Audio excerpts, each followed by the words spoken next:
అనంతపురం ఉరవకొండలో అట్టహాసంగా వైసీపీ అభ్యర్థి విశ్వేశ్వరరెడ్డి నామినేషన్ దాఖలు చేశారు. భారీగా తరలివచ్చిన వైసీపీ నాయకులతో ఉరవకొండ జనసంద్రాన్ని తలపించింది. యువకుల బైక్ ర్యాలీలు, భారీ జనసందోహం మధ్య నామినేషన్ కు బయలుదేరిన విశ్వేశ్వరరెడ్డి ఇది తన విజయోత్సవాన్ని తలపించేలా ఉందన్నారు. వైఎస్ఆర్సీపీ ప్రభంజనం కళ్ల ముందే కనిపిస్తుందని విశ్వేశ్వరరెడ్డి తెలిపారు.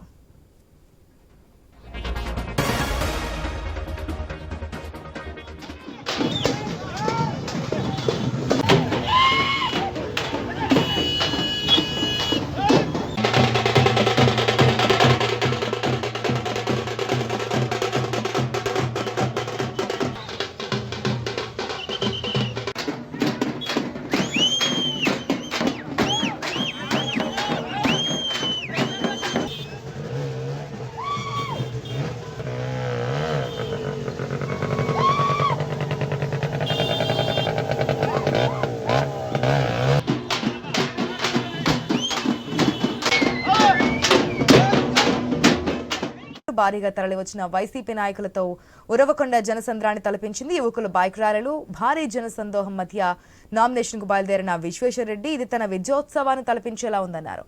వైఎస్ఆర్సీపీ ప్రభంజనం కళ్ల ముందే కనిపిస్తుందని విశ్వేశ్వరరెడ్డి తెలిపారు. దీనికి సంబంధించి పూర్తి అప్డేట్స్ మా ప్రతినిధి రామాజనాయలు ద్వారా తెలుసుకుందాం. Right Ramajanayalu, good afternoon. మనం చూస్తూ ఉన్నాం నామినేషన్ పర్వం అయితే నడుస్తుంది రెండు రాష్ట్రాలలో కూడా. ఏపీకి సంబంధించి కొంతమంది నాయకులు ఈ విధంగా భారీ ర్యాలీలు, జనసందోహంతో ముందుకెళ్తుంటే కొంతమంది ఎటువంటి అంగు ఆర్భటం లేకుండా ముందుకెళ్తున్నారు. అయితే విశ్వేశ్వరరెడ్డి నామినేషన్ కు సంబంధించి మనం చూస్తున్నాం ర్యాలీ ఏ విధంగా ఉందనేది పూర్తి అప్డేట్స్ ఏంటి?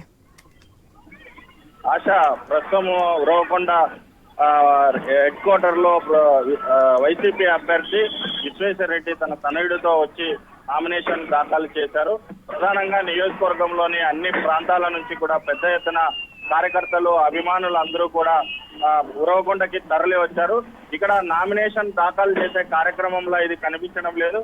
ప్రస్తుతం ఇది ఒక విజయోత్సవ సభలాగా, విజయోత్సవ ర్యాలీ లాగా కనిపిస్తుంది. అన్ని ప్రాంతాల నుంచి పెద్ద ఎత్తున భారీ సంఖ్యలో కార్యకర్తలందరూ తరలి రావడంతో ఇది ఒక విజయోత్సవ ర్యాలీగా కనిపిస్తుంది.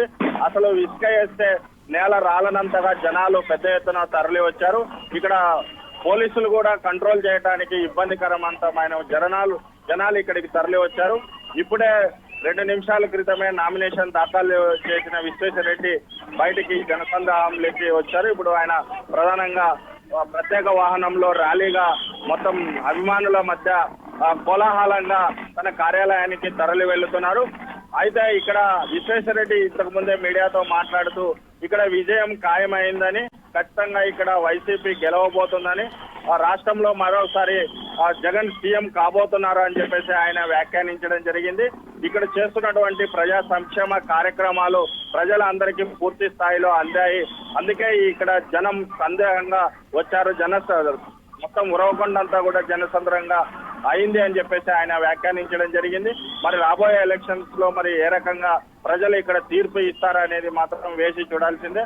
అయితే ఎలాంటి అవాంఛనీయ సంఘటనలు జరగకుండా ప్రస్తుతం ఉరవకొండలో పోలీసులు మరోవైపున బందోబస్తు ఏర్పాటు చేశారు.